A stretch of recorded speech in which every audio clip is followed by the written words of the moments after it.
Hello and welcome to this week's episode of the Not a Scooby Podcast. Today we are joined by Omid Farkondeh, writer and director of the feature film Nights. We're going to talk about everything to do with the making of this film, the £20,000 he was able to raise for its production, and finally any takeaways he has from making his very first feature. Let's jump straight into the episode and I hope you enjoy.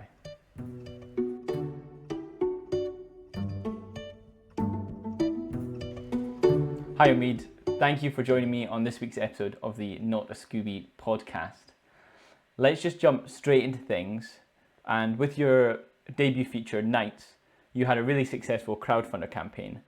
You raised over £20,000 with over 200 supporters on a campaign that lasted 35 days. What do you feel like contributed to making it a successful crowdfunding campaign? Good question.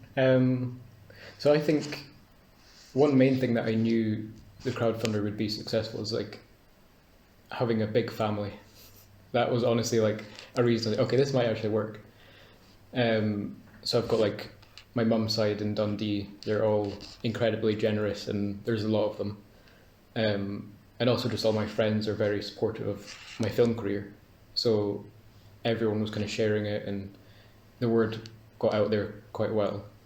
It's still kind of like local news. It's not like it's gone viral, but it was enough to raise supporters and get people who hadn't heard of it to be interested and actually contribute. So just lots of kind people actually having an interest in what I'm trying to do. And you decided to shoot a bit of a concept trailer beforehand. How do you feel like that impacted the process, and why do you feel like that was such an important part of the process? I think it was important to me personally. It was like a moral thing of if I'm going to ask people for money, I'm not just going to ask and have a couple of lines about what the film is about, and it would be a bit less trustworthy. So I made the trailer to show this is the end result quality. Like what we're shooting is actually for the film. It's not just for the crowdfunder. Like these are actual scenes from the film that will be in the feature. So that was like a kind of personal reason for it, and also just I think it's good to inform people completely of what you're doing and show the kind of tone, some bits of the story. It helps it's a mystery. The story itself is a mystery, so I don't need a lot. I just have hints of this and that, and it's enough to make a trailer. So yeah, it really did help. Like people knew what they were getting in a way. Mm-hmm. And throughout the 35-day campaign, it wasn't just yourself that viewers were able to hear from. You also had the rest of the team get involved. How important was that everyone was clearly passionate about this project? It wasn't just yourself. Yeah, that was really helpful because it's not just one voice asking for money, it's a whole team of people, and you know the people who are going to get paid from the crowdfunder. It doesn't go into my pocket, it's for them or for locations or for a composer, and everyone got involved. So the composer had like behind the scenes of him making some scores, and we had the cast and crew interviewed, and it was interesting because I was getting to hear what they thought about the film and about the script and about me in an interview process. I was in the room, so when you're in the room they're a bit nicer, but like they were able to kind of pitch it for me as well, which is a team effort by then, so it really helped. Were you surprised that you were able to raise such a significant amount? Oh yeah, like even though I'm saying about like, oh, I've got a nice family and there's a lot of them, like I didn't count on it. It was just very lucky that they were actually interested enough to contribute and kind enough to support my vision and interest. Sorry, I totally forgot the question. I just went back into family. No, it's all good. Just about that how surprising it was when did you realize after the campaign started that this is actually the ball is rolling. We haven't Yeah. just got a little dwindling base of Yeah. people that are contributing. It's kind Yeah, of becoming this bigger thing than I expected. Oh, it was really like a snowball effect. Like as soon as the crowdfunder started and we started getting some money, after the first match funding from Creative Scotland, I was like, okay, this is actually happening. It was not promised that we're going to get any more money, but it just felt like, okay, we have to latch on and really like. In my head, I was like, this film is going to happen now. Like, we've gotten money, it's going to happen. I only need like some to get going and I can just fund the rest myself. But then when more money came in, I was like, okay, we've got more than I expected. So how do we make good use of that and make it worth the audience's, worthwhile? And then it went into like, oh, we can upgrade the camera and we can go for more ambitious locations and actually complete the vision that's in the script.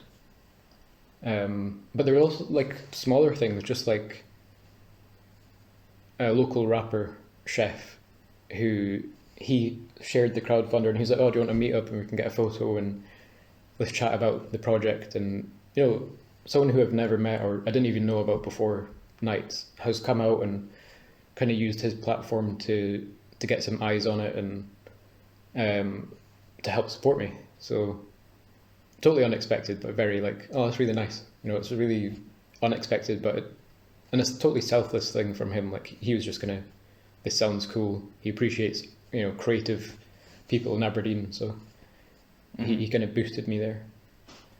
So like you said about the having more of a budget to work with, it then opened up an opportunity to have more impressive locations, to get higher quality kit. Can we go into more detail on that? What was the direct impact that increased budget had on the film?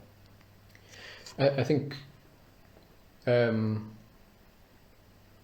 first thing I'll say is I'm not great at budgeting. So even though it's like, oh, we've gotten twice as much as I need or another 80% that I need, it was like, actually, it goes very quickly down. I suck with scheduling, so days that should have been 6 hours ended up being 9 hours, and it's 7 people who you're paying, so the money just very quickly kind of drained. But there were more exciting things like camera upgrades. We went from an A7S II, which is 8-bit data, which is awful to work with, to an 10-bit camera, which is an A7S III, and that's like so improved the film, like really helped the look of it. But then there were more things like we've got a nightclub for a scene, and that really like, when you have an idea of a nightclub scene, it has to look like a nightclub. It has to be cool. You can't just have 10 people in a living room and make it look like a party. It has to look like a high-end kind of nightclub, and we got that. And that's like, it was such a fun day, and it was Halloween actually, so I guess it'd be like 2 years ago by now. But everyone was in costume, like even the crew, and I was in costume, it was like family members dancing on the dance floor, and it was just a fun day, but also very cool, like, with the mists and lighting and everything that came with it, so very fortunate to have that. Like you said about improving the camera. Yeah. But how did that then cause problems? Because as you said, the stuff you had shot for promoting the crowdfunder was going to be in the final film. So with shooting that on an A7S II and then upgrading, did that cause difficulties? Yes. Color grading was like the most challenging part, technically, I think. So going from 8-bit and really bad skin tones to 10-bit A7S III, like, it's night and day. And there's, just small things like contrast and stuff that you have to balance, so it's like streamlined the whole way and it's cohesive. It's not just a random scene here and it feels like a different film there. It has to all feel like it's part of the same universe and same world and same even same scene at some points, like we're combining like A7S2 and A7S3 within 2 seconds of each other. So, Mm-hmm. you know, it's quite difficult to make that seamless. Was And we that did not perfect it. Was that something that you predicted, and you decided, hey, I know we're going to have difficulties with skin tones here, but Yeah. it's still going to be for the best of the film that the majority of it is in 10-bit, opposed to sticking with the lower budget camera? Yeah, and that was a discussion with the producers, was like, is it worth we put the money to something else and just keep the same camera and it'll make it look consistent? But you know, I just felt this is going to kickstart hopefully my career, and having the A7S3 is like a great kick for that. Even just for like shooting events and stuff, to have a better camera, it helps my future, but also the film itself. I did say, I know the film's not going to be perfect in terms of look. It's not going to be 10-bit aesthetics and lighting and everything that's going to be as good as the first day. Like, we improved skill-wise as well as technically. And yeah, like day one of filming compared to day, whatever, 200 or something. You know, your skill has changed a lot. So it's not just the camera and equipment, it's also you as a person and how you light a scene, how you direct a scene. It's all different. So, yeah. Is Until that- on a tangent. No, it's interesting. Is that now quite frustrating to then, like you said, look back at footage from day one, day two, and think, like, I have improved so much from there that no longer represents my skill, my abilities accurately? Yeah. Kind of, like, I'm not meaning I've improved tenfold, you know, I'm not that good. But there's definitely things where I'm like, oh, the shots are just like really kind of messy or less considered than they would have been if we had 2 years of experience filming before that, you know. But that's kind of part of the project, and I was a kind of thoughtful director before then. You know, we wouldn't go into a scene and just shoot it. However, like, I really did plan things out even from day one. But even, you know, from that, it was just skill-wise, it's quite different, and also just taste as well. Like, certain shots I think would have been very different if I had done it this year compared to 4 years ago, just by, you know, I think it was Roger Deakins who, his response is like, you know, to how do you get a shot, or how do you come up with this idea? He's like, I don't know.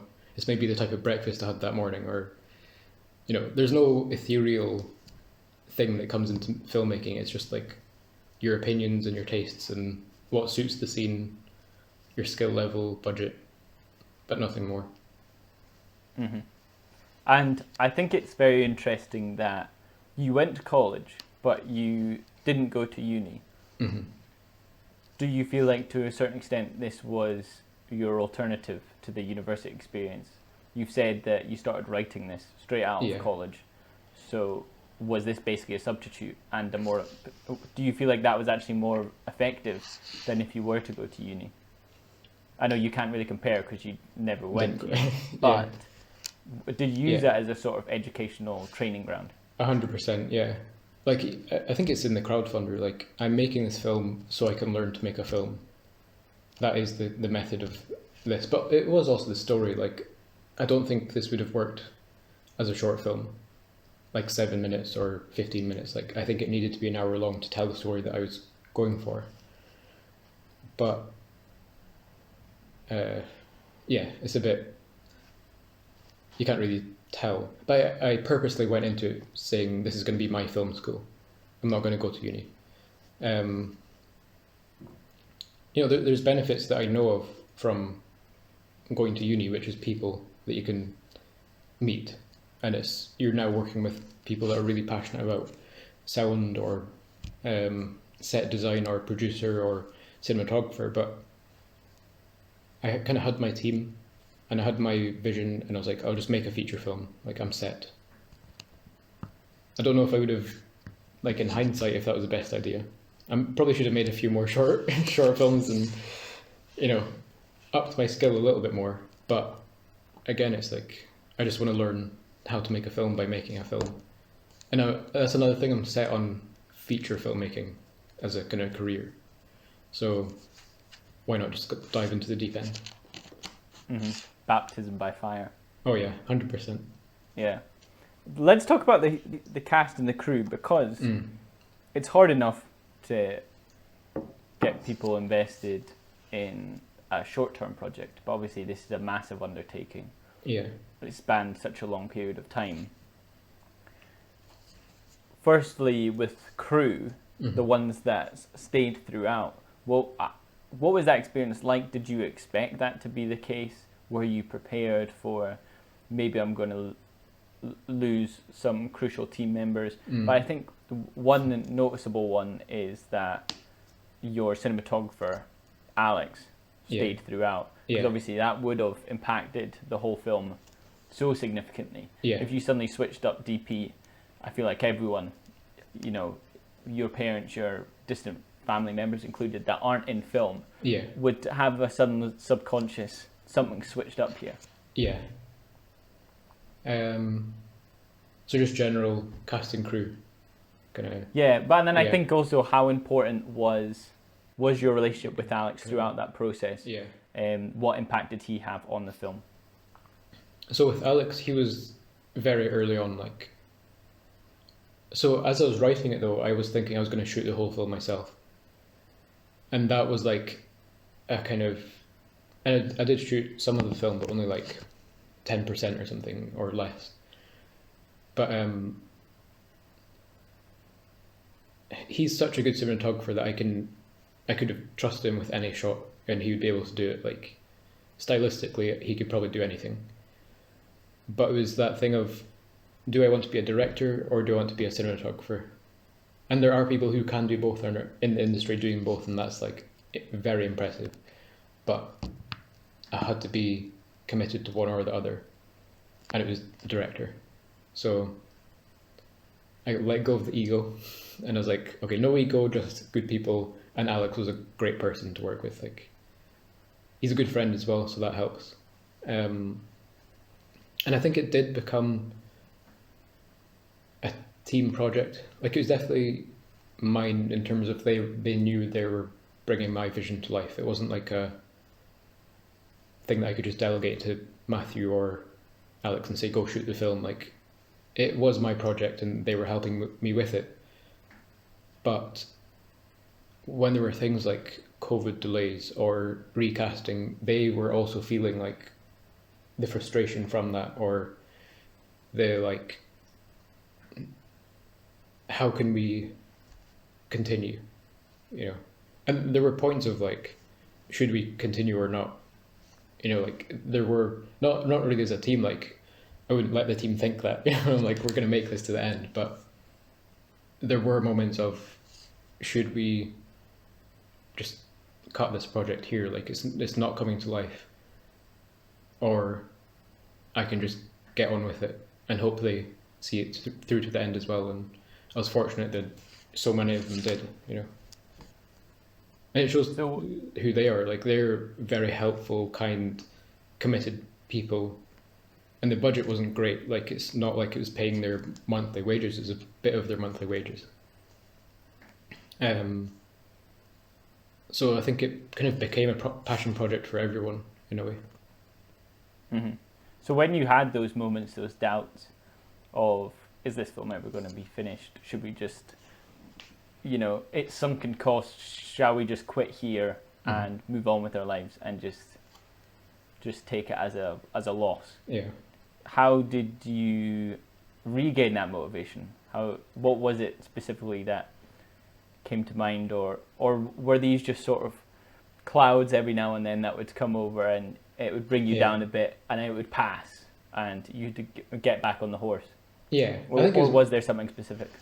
It was more like clouds, but the clouds were heavy and dark, you know. It wasn't just small things. It was like the main characters having to be recast twice. You know, I had different people for playing Adam and Sarah.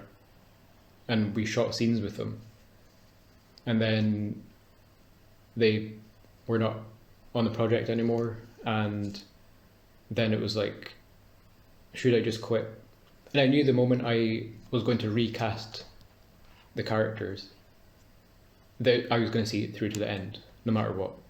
So if the crowdfunder didn't make any money, if the next actor dropped out, and he did, as we know, I knew I was going to see it through to the end. Like, before any of the kind of unexpected difficulties came, I knew personally this is like a life goal. Nothing can stop me from doing it.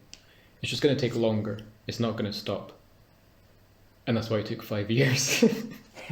You know, so in but it's your all through to the defense, end.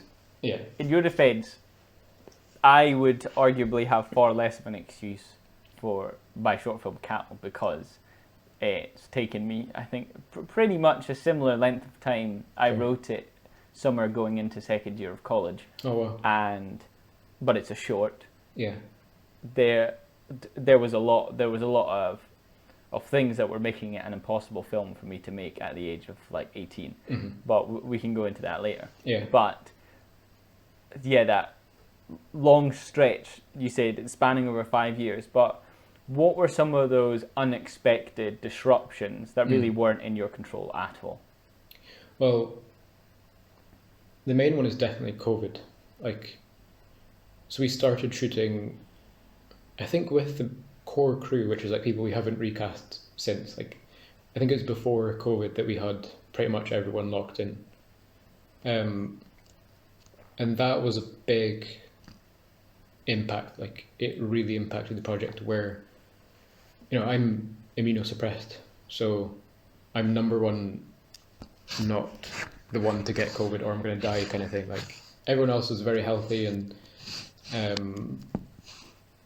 you know, like, safe in a way, but I could not leave my house. You know, I was kind of trapped inside it and be like, okay, maybe this month or next month we can maybe shoot another scene, but for now I'm pretty much locked in my house. Going on that. Yeah. Obviously, lockdown was horrible for everyone, like, around the world. It was terrible, and I think a lot of us were struggling to see, or, you know, see something to look forward to. Mm-hmm. To a certain extent, do you feel like Nights having this passion project, having this thing to pour your time into, and, you know, keep you excited about, okay, when things do eventually settle down, you know, I've got this massive undertaking and I can't wait to get started. Do you feel, is it fair to say that maybe helped in some way, just from a mental standpoint? It was something to look forward to? Good question. Yeah, definitely, but there was a bit of, like, you know, that was yet another impact on the film, is like, is this another sign to just kill the project? But I was already committed by then, so it didn't matter. You know, throw another whatever apocalypse type thing. It doesn't matter. I'm gonna keep on going. But it was, like, mentally difficult for everyone going through COVID, and I think it was a nice kind of thing to look forward to, light at the end of the tunnel, creatively at least. I kind of had a project to just dive into as soon as I could. So, yeah. Yeah, that is very interesting. So did you shoot Cattle through COVID as well? No, we shot it.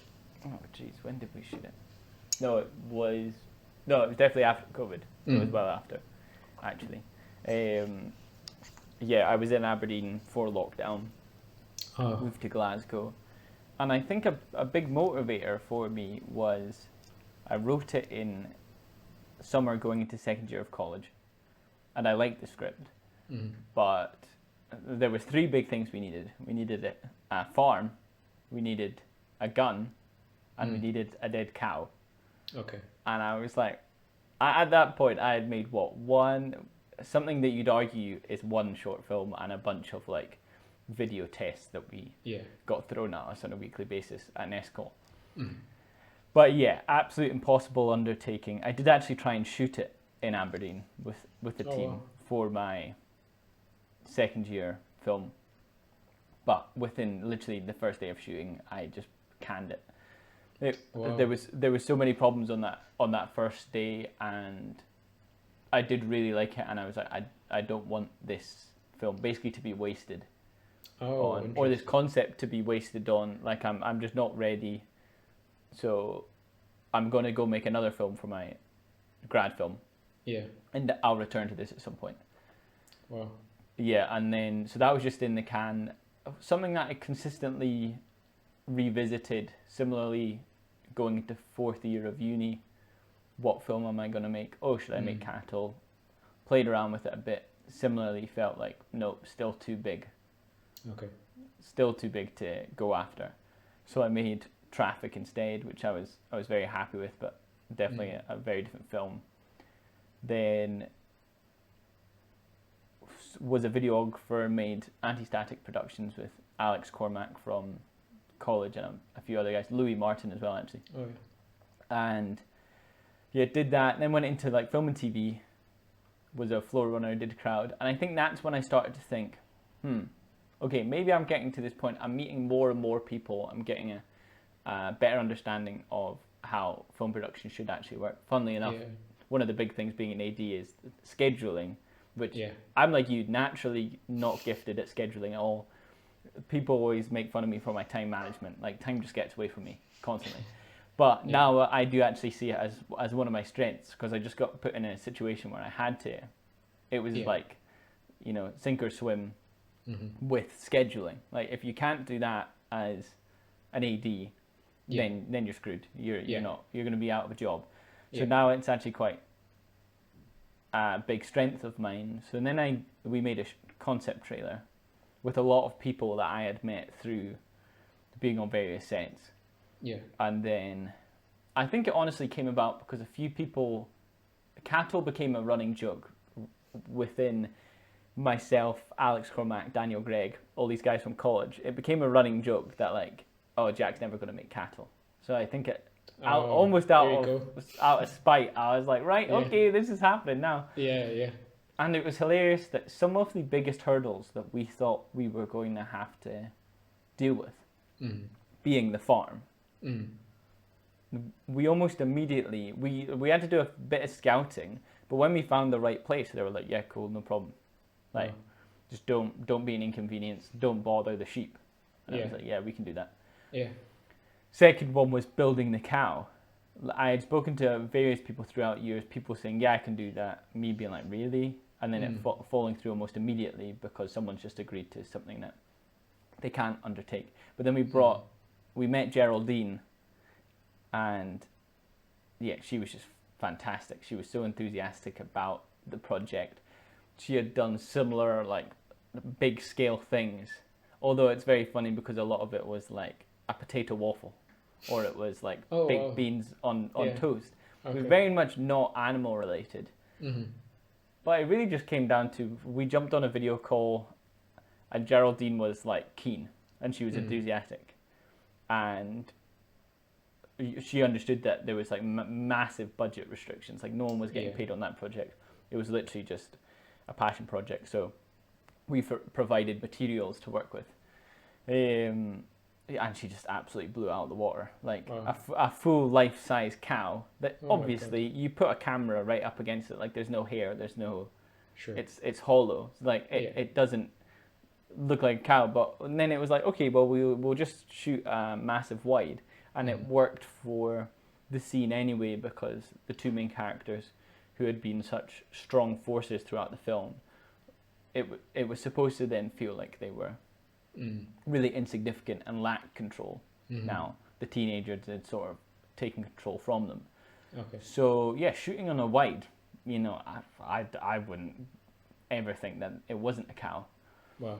But it was just funny that those things just clicked into place almost immediately. And when Geraldine came on, it was like, okay, this is actually happening. And then getting a gun was just as much as just finding the right prop place. Yeah. And obviously doing all the proper protocol of. Yeah, safety. I think we had to give over like IDs and things just to be like this, and I don't think we're ever allowed to resell it because, say, if it showed up on a crime scene, it would then get traced back to me and like the art department. Yeah. Alex. Interesting. Yeah. So, but yeah, similar things that you don't consider. So Yeah. when it comes to, say, you had £20,000, you tell anyone in a day-to-day sense, here's 20 grand, you raised 20 grand. People think, wow, that's a lot of money. It's not for a feature. It's not even. It is for a short. If you're making a 10-minute short and you got 20 grand, it's like, okay, here we go. Yeah. But we raised, I think, 5 grand around that ballpark for a 10-minute film, and you're like, right, okay, this is surely plenty. Yeah. Our biggest expense by far was a portable toilet, because we were shooting in a field in a farm.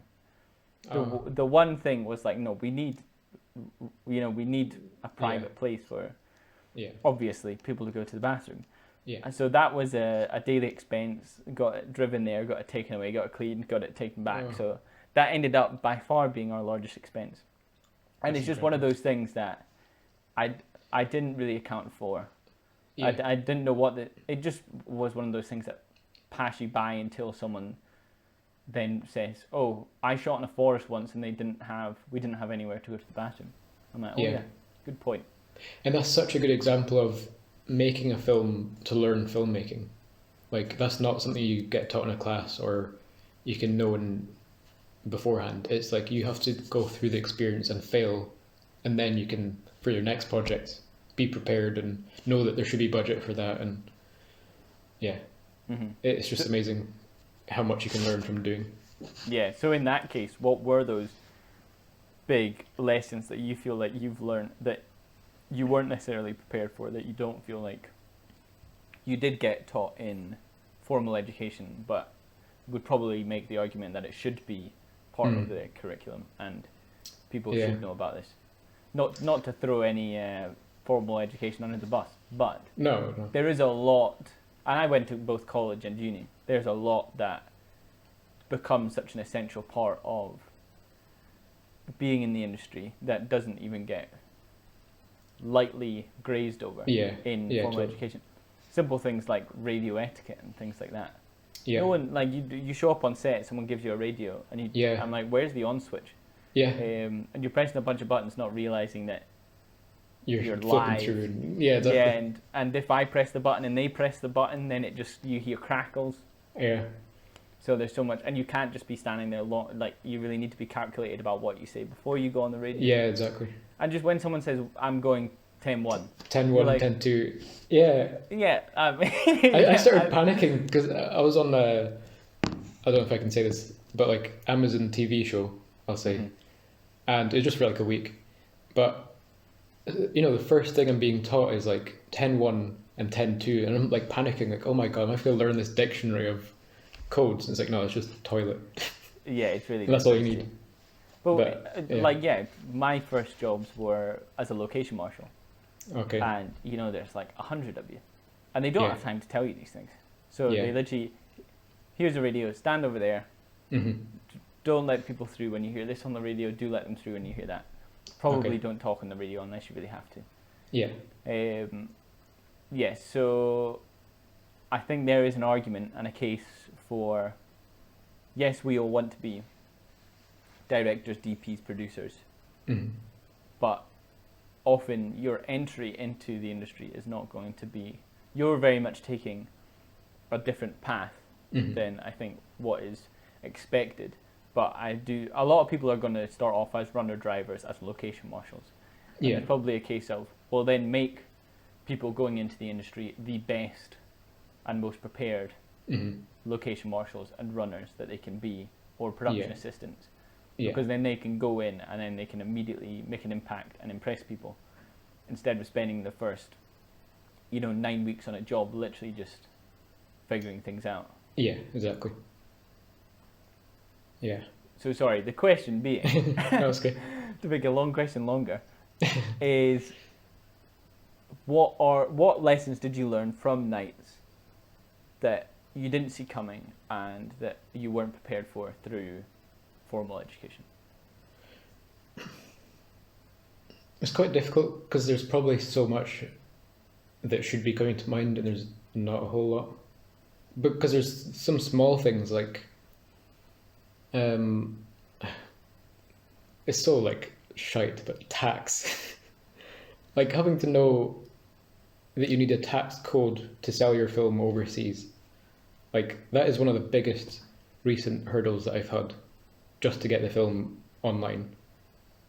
Like I want everything to be above board, so I have to know everything and do everything correctly, but it's also like that's the thing that's stopping it from going live like this month, is that we need a tax code. Mm. And it's just like, oh my god, that is so boring and annoying, but it's also like eye-opening to how insightful and educated you need to be just to have it viewable on a streaming service, you know. Mm-hmm. This is more like... Alternatively, No, go for it. Alternatively, what are the... Going back to the crowdfunder, raising £20,000, 222 different supporters. There is a lot of responsibility there. Yeah. And a lot of these people have given to the campaign, choosing a package or a pledge in which they receive something back. Yeah. And also just the simple expectation that I've donated to this film and I want to then see this film. Yeah, exactly. Yeah. How has that had an effect on you? How do you feel about that? Because it can add a lot of stress. Oh yeah. That's the Great Depression right there. Is the guilt from not returning rewards yet, and it's been like, you know, a year since we've had the screening. And I feel like I think about it every day. It's like I need to get these rewards done and this film just finished and viewable online somewhere. And I'm like kind of taking any chance I can get to just like, oh, should we just put it on YouTube and find a way to like make people pay to view, or, you know, Vimeo, or, but it's, yeah, like these people have brought my vision to life as much as the team, you know, so they deserve to at least see the film, and they not only deserve, but they need to have their reward because they've paid for it, you know, it's a service. So there's like different tiers. One is like the film itself, then you can get the soundtrack and poster, and the zine is like a cool thing because that's behind the scenes photography that I've taken, that Matthew's taken, and like some kind of creative stuff in there. And it's like, I really want to get it done, but it's also expensive, you know. That's why it's not done yet, is like the money drained from paying people because I can't schedule properly. But now I'm paying my own money to kind of just get these rewards completed. So it's a mix of, if I had more money, I could speed things up, but also just more insight into the industry of just like how to get it online or how to get it viewable. I don't know that, so it's the time taken to learn that is why it's not done yet. So it's crazy because you don't expect any of that when you're going into it. Like these small things that is just like, filmmaking is not just putting a camera in front of people and them speaking. That's the production side, and there's loads more to it than that, obviously. But then there's also things of like, okay, how are you going to get people seated to watch your film? How are you going to make money off your film? How are you going to promote it, you know, to local newspapers or radio stations, or hopefully a friend brings you on a podcast and it's, you know, a bit of free advertising. So, you know, it's a consistent learning curve, which is the reason I made it. But it's amazing how much you can continue to not expect what's around the corner. Mm-hmm. And as we've discussed, it was a surprise by how much it had grown. So, you know, initially when you started the crowdfunder, the responsibility that was going to give to you has obviously ballooned from where it started, and your expectation of, okay, I'm going to have to do these things for this amount of people. Yeah. Because you would have had a rough guesstimate, or at least an aim of this is how many people. And since that then just skyrocketed, it suddenly becomes a far larger undertaking. Yeah. As well to get through that. And I think similarly with cattle, it's just about, because I'm sure you're in the same boat, that people have been so patient and understanding. Yeah. That Totally. it's, yes, we set a schedule of, I think my expectation on the Kickstarter was ridiculous. It was something like 8 months from now we'll be able to deliver the film, and Yeah, exactly. you'll get all your deliverables basically. And now I think we're creeping up on like 2 years since we wrapped. Yeah. Wow. Which then also shooting probably started far later than expected as well. But apparently this is also just a human trait, that we're all really, really, really bad at predicting how long something is going to take to come to life. So yeah, I'm in a very similar boat of still very much aware and paying a lot of attention to it. But as we discussed off camera, this is a massive project. This is something that you really care about, but it can't take up all your time. Yeah. You do have a life outside of this film. Yeah. So let's maybe explore about the importance of taking that time away, because for myself, it's just, if I watch the same short 100 times over, you just don't start seeing anything new, and you need some time away from it to then come back with some fresh eyes. Yeah, 100%. I think breaks are essential for like mental health, but also, as you say, like creatively, if you're seeing the same film or thinking about the same scene non-stop for months and months, you just get blind to it. There's nothing you can give, You can get really inspired by films and life and everything, but as soon as it's like, okay, how are you going to improve the scene that you've just watched 40 times? You have nothing. So you just have to take a break. But I think also, like, it's weird because it sounds very greedy, or it feels very greedy, that I'm about to say motivation. Like, lack of motivation when people have given you £20,000 or, to finish this film, but it's a human making it, so there's these kind of things that come into it, but there's just like a lot of effort to just think about, okay, now I need to do another page of the zine. That's like, for anyone else it's a small, they can commit 5 minutes a day, but to me it's like, oh, it's a mammoth task. I cannot even think about that right now. And it's also like, oh, maybe just leave it for next week and just try and get more of my business sorted so a bit more money comes in. And here we are a year later, So, but you have to be motivated, I think, to do the best. Like, and there is that thought of, don't be, there's no saying that I can think of, but like, don't be motivated, just get on with it. It's not about how passionate you are, but I think there is a link to end result and passion, whether it's creatively or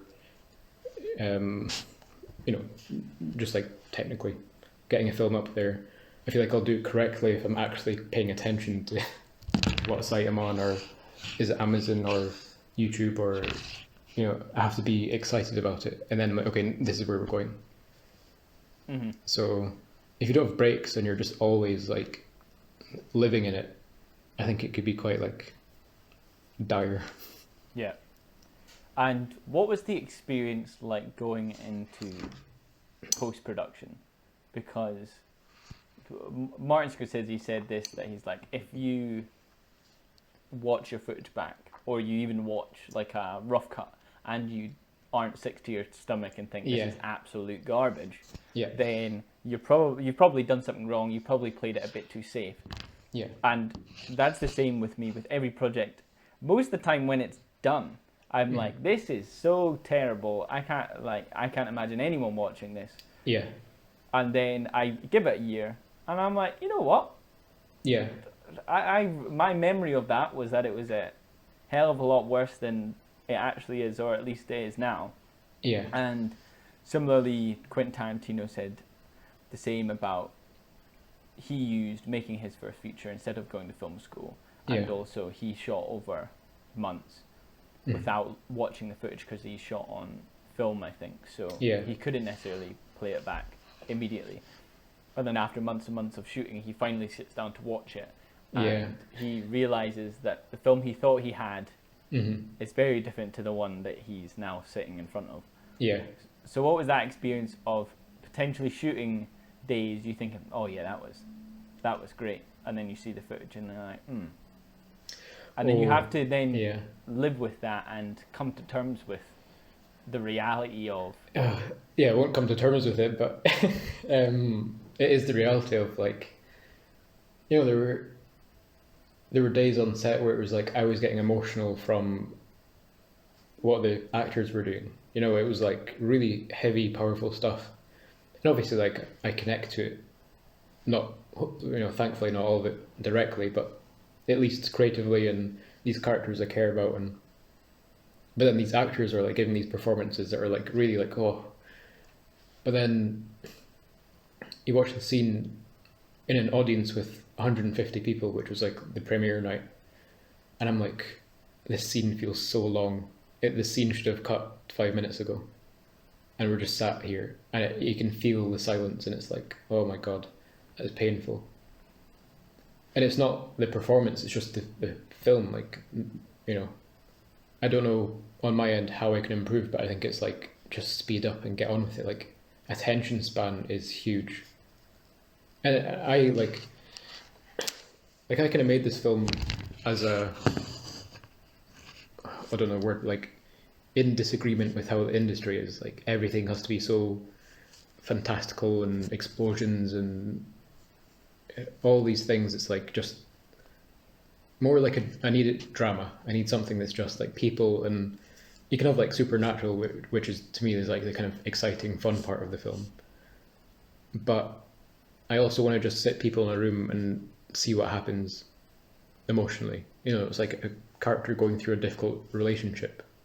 To me, that's cinema.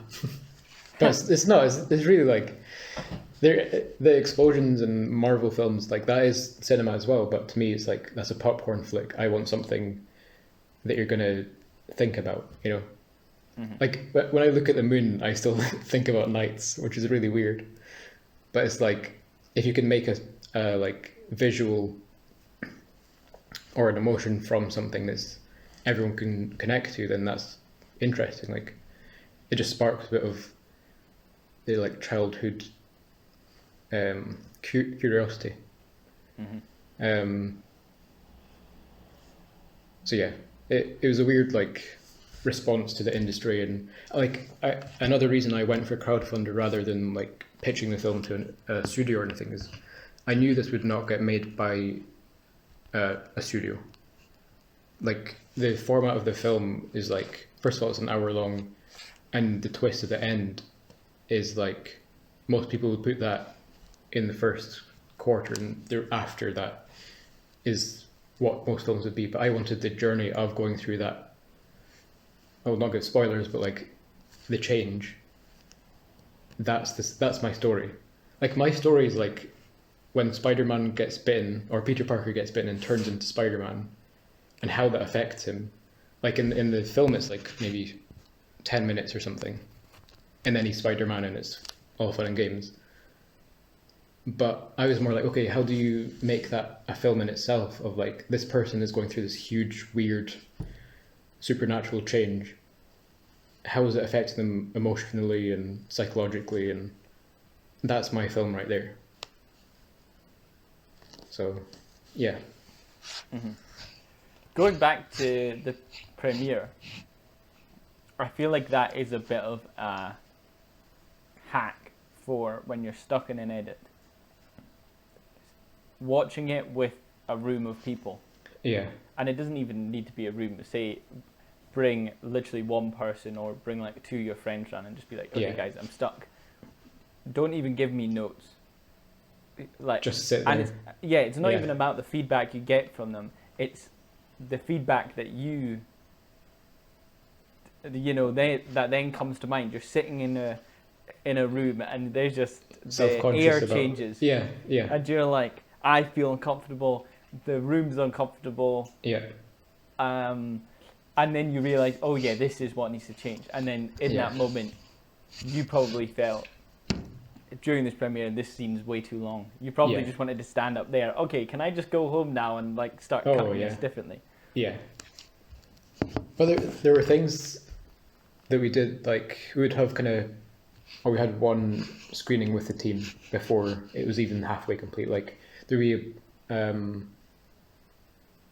text it would literally just say like opening scene, bank robbery, and then it would cut to what we had shot, and then it'd be another bit of text saying nightclub, and then it would be another scene, argument in text, and then some parts of the argument that we had shot in the film. So it's a very weird, like you're watching some text, some scenes, and you just know the general structure. But even that was really like, you're sat with people and they're like confused of like, how did we get to here? And it wasn't because there was text in between, it's just I've not done my job in transitioning between scenes correctly. So it's like, yeah, there's a definite lesson to learn when you're just sat with people and you start getting self-conscious about, okay, this guy's checking his watch, this person's going to the bathroom at this point. You're like, how do you just get your claws and just hook them for an hour? Like, is it that difficult to keep entertained for an hour? But 1 minute of that hour can feel so long if you're in a room with people. Mm-hmm. So it's really like every frame has to count. Was it always supposed to be an hour, or was it ever longer? I think it was always... Actually, I think it was more like 45 minutes to begin with. Which is weird because we cut a couple of major like flashback scenes. Like we went from his childhood all the way to him becoming an adult. And it's very traumatic and sad and orphan and, like kind of full on. But it was just like, this does not need to be here. It's too heavy. It's too expensive. That's another thing. Like budget would be tripled. So yeah, it was like we have to cut that out. I totally forgot the question, but yeah. Well, was it ever supposed to be a longer film? An hour. Because I think it's quite interesting that your final or second to final cut now is pretty much on the button 1 hour. What you expected. Yeah, I think I did set out to make around an hour long film, and that was again like I feel like I've kind of changed my idea since making the film on other films, but like say Oppenheimer, I think is like, is it 2.5 hours or more kind of thing? Yeah, I think it's closer to the 3 hour mark. 3 hours, if not past 3 hours. But I love that film, and it like the pacing of that is incredible. Like you're hooked, and it's just people talking. Obviously they're talking about life and death, but it's still people talking. It's not stunts and cool badass fighting. It's literally science and how's this going to affect people. But that's the like, and I'm sat for nearly 3 hours and I'm really engaged. Yeah, it's 3 hours on the dot. 3 hours. Wow. Okay. So, yeah. So that was a kind of my answer to the industry of, I feel like films are too long and they don't need to be 2 hours or more. But there's certainly films that earn 3 hours, obviously, like Oppenheimer, but older films as well. I'll find an example one day. But yeah, like it was a bit of a reaction to the industry of like, oh, this is just, it doesn't need to be an hour long or over an hour. But it's also just the story itself. Like I felt some things were just kind of fluff, if it was any more than what we had. Mm-hmm. I think for me, one of the biggest learning experiences I had in the post-production on Cattle, which, thank God, I brought Molly on, our editor, because I was actually having this debate with Alex Cormack recently of he's editing his own film, and he's definitely going to have it finished before Cattle, even though he Yeah. shot way after. Yeah. But because he's got that flexibility, he wakes up in the morning and he can cut a bit of it together before his day starts.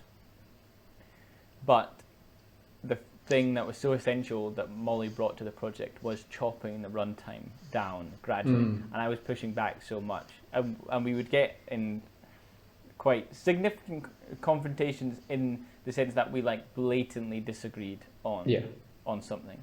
Yeah. And it was just like, we're just not on the same page. Mm-hmm. And just continued chipping away. Like when people asked me what's going to be the runtime of the film when we were shooting, I said 15 minutes. Mm-hmm. Now it's 6. Wow. And I was like, damn. And I'm like, a 6. I'm like 6. No, 6 is a bad number. I don't like it. You know, it's too short. Mm-hmm. But then we chopped full scenes. I'm actually trying to think what full scenes we chopped now. But we cut entire scenes out of the film. Mm-hmm. And the other big thing that I realized through working with Molly was that scenes we did have, we should be arriving late and leaving early. Yeah. So a lot of similarly to your film, there's just a lot of arguments. There's a lot of confrontation and they end, and then someone leaves. Yeah. And that's often how scenes break down. Someone enters, they fight, someone exits. Yeah. And often you do not need the entry and the exit. Mm-hmm. That's a massive thing. You cut to a scene, if, say in Cattle, the farmer sees the teenagers in the distance, you know he's going to approach them. You get that feeling. You don't need to see him making the long-winded walk. Yeah. And more importantly, when he then starts arguing with them and it escalates, you don't need to leave as late as him now leaving. Yeah. You know, a teenager posed an interesting question or made a fair argument. Yeah. Farmer didn't know how to respond. That's And in then scene. cut there. Yeah. Before he's made his decision, cut away. So then when we see him next time and he's walking back to his farmhouse where his partner is, we don't know what decision he made. So we've cut away. We don't know if the teenagers are leaving or staying. We just now see John walking back to the farmhouse. Yeah. So then similarly, that just creates a massive question mark for the audience of until this is then addressed, we don't know what's happened there. Yeah. And then that was kind of our then approach moving throughout the film, was how can we enter this scene as late as humanly possible? And how can we leave as soon as possible? Yeah. So then by doing that, we just slowly started chopping away everything. And now obviously we end up with half the film. But it's very interesting that it's a far better film for it. There's nothing clearer than you chop away all this stuff. You maybe give it some time, you rewatch it, and you think, there's nothing missing here. We are telling the same story. Yeah. We've just been able to trim 5 minutes. So it's like, okay, definitely the right move. Yeah. I can't remember my point now, but that was interesting though. But it does make me think about Nights, where the whole story with Steph's character Sarah is like drug addiction and like her relationship with her dad, and then how when Adam, spoiler alert, returns, how that all kind of unfolds. Like, I could almost make 2 separate films from a drug addict struggling with her life and the crime supernatural thing, and I could almost like literally detach both. I don't think either would be as strong without the other. Like, that's why I made Nights is combined these things. But there is like 2 full stories there that are totally separate, and they could be their own short film kind of thing. So it is interesting. Yeah, it was very interesting to do that, but it was also infuriating because I was like, how did I not see this when I was writing the script? I'm like, how did I not clock that we don't need these moments? But it's all just a learning experience, and it's the classic thing of you wish you knew that last year. Yeah, but you don't, and that's life. Yeah.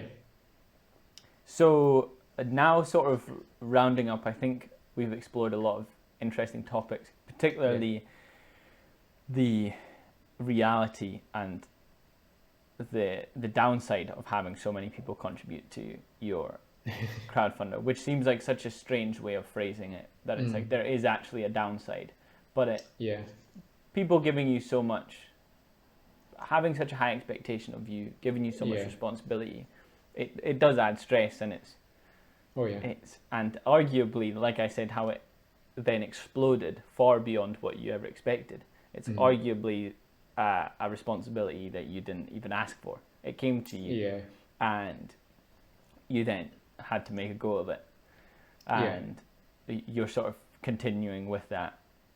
Yeah, despite it exceeding the duration. But that's the nature of making a feature, I suppose. So I think to end, assuming there is anyone listening,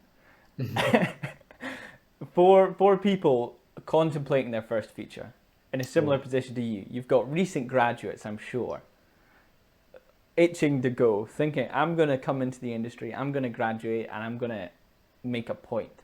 I'm gonna make a feature, and I'm gonna catapult myself into the mix. What would your advice be for someone considering their first feature? Consider it well. That's honestly it. But to give an actual full answer, I'll let that settle, because that actually is like, I really should have thought more about it. I'm not saying I should have done differently, but I should have been more considerate of, would one short film improve my skills? Yes. So I should have made a short film at least before making Nights. But if you're set on making a film, the advice is literally go and do it. And if there's nothing that's going to stop you, then I'll watch it. Like, it has to be your project and you need to see it to the end. It's not going to be money that's going to see it through to the end. It's not going to be easy. You're going to, as you've said, when you look back on a film, it's like, oh, it could change this, or this didn't work quite as well. Nights, there's a lot of that. Like, there's parts where I'm really like, oh, that's really cool, I'm glad we did that, or things I didn't expect. It just happened to be much more exciting than I realised in this moment here and there. And we did complete the vision, which is a huge achievement for everyone. But there has to be one person that's going to see it through to the end, and the one person listening to this, or 1,000 people that are listening to this, they're actually going to make a feature film. It's that person. You know, you're the one who's going to have to go and make your film. It takes a team, but it's one person that sees it to the end. When brainstorming, conceptualizing what you're going to make as your debut feature, is there a lot to be said about the subject matter you decide to choose, the story? For example, you're not going to go and write a superhero film. I feel like yours is very much a superhero arc, which is interesting that I made that point. But your approach has been a unique one, and has been arguably a budget-friendly one. Yeah. Given that you don't have your lead character scaling buildings and fighting the big like octopus scientist at the end. Yeah. So, it would be cool if we had money, but you know, it doesn't really suit the story. Yeah, I'm not sure how that would weave into it. But similarly, when you look at a lot of people's features, Reservoir Dogs is maybe a bad example because of all the great cast that they have. But the concept being simple and cost effective, because it's really just one location. Yeah. How much do you think that should influence people's creative process? I would say more than you realise. Like, it's interesting because what you were saying about, like, oh, you only needed gun a cow in a farm, to me that's like, okay, go and do it then. Like, it's going to be difficult, but what are you waiting for? Be brave and just like dive in.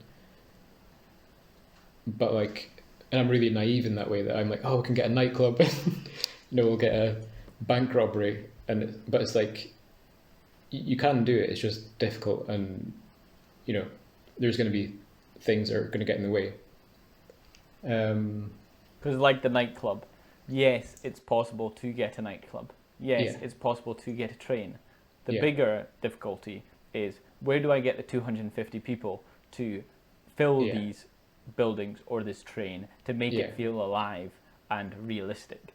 Because when have you ever been in a club, to be fair, no offense Aberdeen, I'm from Aberdeen, but maybe in Aberdeen you'll go into a club and there's 5 people there. But for the most part, people's ideas of clubs is like John Wick, is the social network, where there's 200-300 people there, elbow to elbow, particularly in action sequences, someone sort of walking through the an absolute crowd of people, and it is shoulder to shoulder stuff. So that's the hard part of making a nightclub scene. It's not necessarily sourcing the building. Yeah. Although I would like to dive a little bit into how difficult it was to get a train. Like, I was really going for like, we need to get a ScotRail train, it has to look great. And constantly rejected. I can't even remember why, but like, it's just a no-go multiple times. And like, even going to like Glasgow, that was going to be an option, that we couldn't get there either. So it ended up being, I've forgotten the name now, but like a kind of charity. They do a small train track as a kind of tour guide type thing, and we're able to use that, and it was great because we could flicker the lights, and that added to the kind of supernatural thing, and it all worked out really well.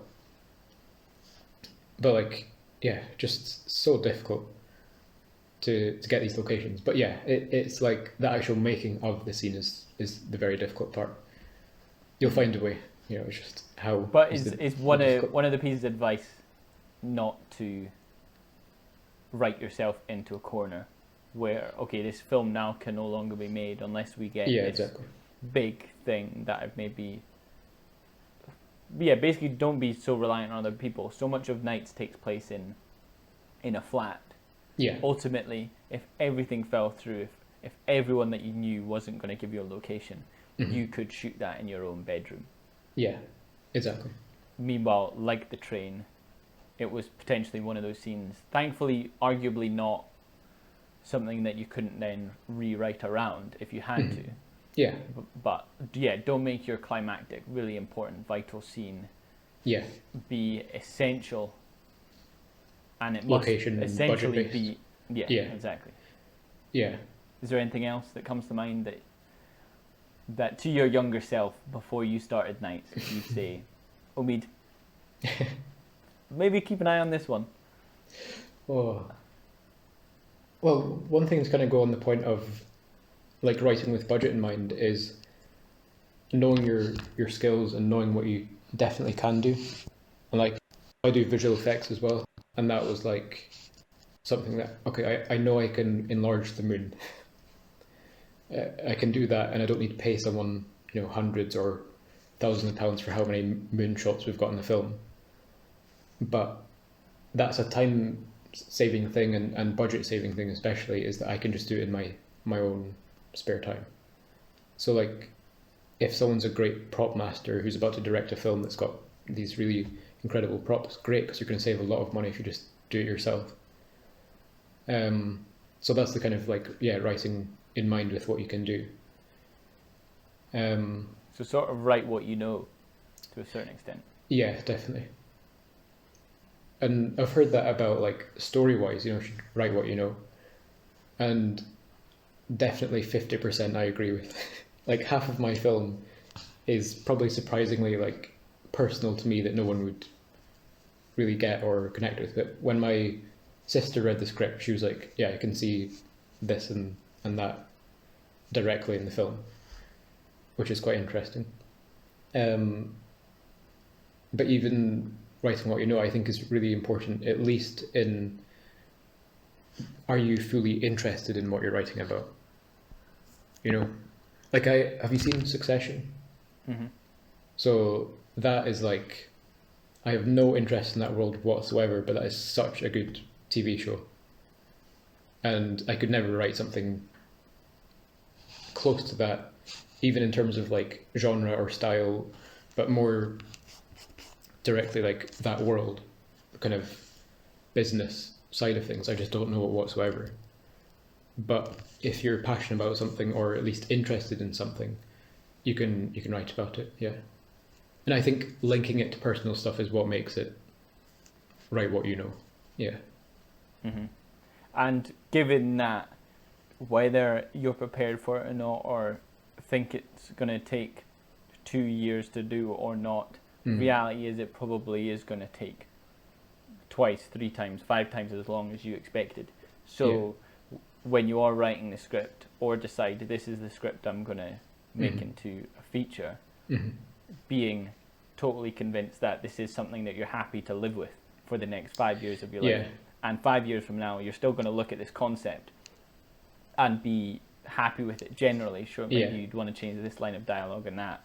But the overarching story is something that in 5 years from now, is going to still grab you. Yeah. And I think that was like actually a really good kind of selling point of the film, is like how well we can promote the kind of mystery of it and the supernatural hints. Like I was really excited by that, and I still find that really interesting, that someone could watch the film, be totally, have no clue what it's going to be about, and when certain twists happen, they're going to be impacted by that. And I just love that, like, that's going to happen. So to end, looking forward into the future, beyond Nights, when Nights is all done, done and dusted, it's out there, people can go watch it, and they should, particularly in Aberdeen, because I think it's really important, being from somewhere like Aberdeen, where despite there being so many creative people there, and really interesting creatives, the support industry beyond that, like say what was happening with the Belmont Film House and things like this, it's really demoralizing for a lot of creatives. So beyond Nights, what's next for you? Is it going to be another feature? Do you need a bit of a break? Like you said, I'll do one more short and then my next feature will be even better. Is the next project going to be tied to Nights? Because it, once again, not wanting to talk about things too much, but there's maybe room for further development. That's interesting, because that was a thought. So I'll answer your first point, which is definitely I need a break, because like with such a big project for 5 years, it's like, okay, now I can just kind of live my life. And I did sacrifice a lot just to make Nights. Like, I could have had a more generic, normal life with like relationships and socializing and work life and all this, but I was like, no, I'm just going to make this film, and this is what my life is. Like, that was my commitment, and I've done that, or will have done that hopefully very soon. But it hasn't put me off filmmaking at all. Like, I'm excited for my next filmmaking adventures, and it's going to be like something that's I'm more excited about. I've got a few ideas kind of brewing, and I'm going to do a few small things like 48-hour film projects just to, dip my toes back into filmmaking. But definitely settle a little bit, live life, and then make a couple of short films, and then hopefully another feature film. But in terms of the ending of Nights, no sequel, sorry. Like, for sure. Yeah, no, 100%. So the ending, without spoiling anything, the ending is like, that is the wrap up of that story. And anything that could possibly go beyond that is what I find really interesting about the film. Is like, that's the audience participation. Is, there could be so many different things that occur from that finale, but that's the end of Nights, and that's, it's not so I can make another thing. It's not a kind of, I'm not teasing the audience, I'm telling the end of my story, and that's what the story is, kind of thing. Very exciting. Yeah. Well, I will certainly be keeping tabs on what you decide to do next, and I'm looking forward to seeing Night out in the world and seeing the broader reaction to it. Oh, definitely. I think will be really interesting because there is a lot to delve into and a lot of opportunity for people to have their own theories and thoughts about what things meant, where things are going. Yeah, so Omid, thank you so much for joining me on this episode of the Not a Scooby podcast. No problem. Thank you for having me. Yeah, thank you to all our listeners. Yeah, it's been great.